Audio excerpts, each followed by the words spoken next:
Hi guys! Welcome to Marjan Vlog. So, bali pinagawa ko nga pala yung CR ng kapatid ko kasi gustong-gusto niya talaga magkaroon daw ng CR sa may kwarto. So, bali ang ginawa ko guys, nung pagbalik ulit dito sa abroad kasi nga nagbakasyon ako, sabi niya sa akin, ate, gusto ko talaga magkaroon ng CR sa may kwarto ko banda. So, bali guys, ang sabi ko nga pala sa kanya, sige be, pagkabalik ko sa abroad, after 2 months, ipapagawa din natin yung sa may CR mo.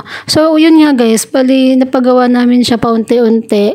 Tapos, magaling din yung gumagawa kasi may, bawat araw may mga progress kang makikita. Ayan pala isa, pang-apat na araw na nalagyan na ng tiles, tapos na finishing na yung sa may taas, tapos nalagyan na rin ng kisame. Gustong-gusto niya talaga magkaroon ng kisame sa may CR. Ewan ko kung bakit. Hindi ko pala siya natanong about that.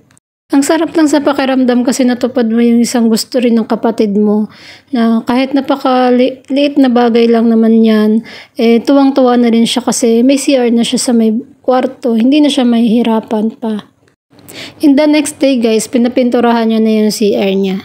So bali nung sinan niya nga sa akin to guys, nagandahan ako kasi sabi niya kasi sa akin, tinanong niya pala ako noon na, ate, ano bang gusto mong design sa may CR? Sabi ko, ikaw nang bahala kasi CR mo yan. Sumunod na araw guys, ito na makikita nyo na yung sa loob talaga ng CR niya. So bali pag open nyo ng pinto, ayan nabubugon sa inyo yung bowl agad. Tapos pag open nyo ng ilaw, yan yung makikita nyo. Sabi ko nga pala sa kanya guys, lagyan ng organizer dun sa may gilid para lagayin ng mga sabon, toothbrush at kung mga ano-ano pa. Yan.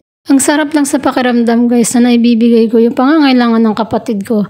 Tapos tuwang-tuwa na siya dyan. Sobrang thankful na siya kasi nga may CR na siya. Sa lahat nga pala ng mga nangangarap yan, huwag kayong susuko.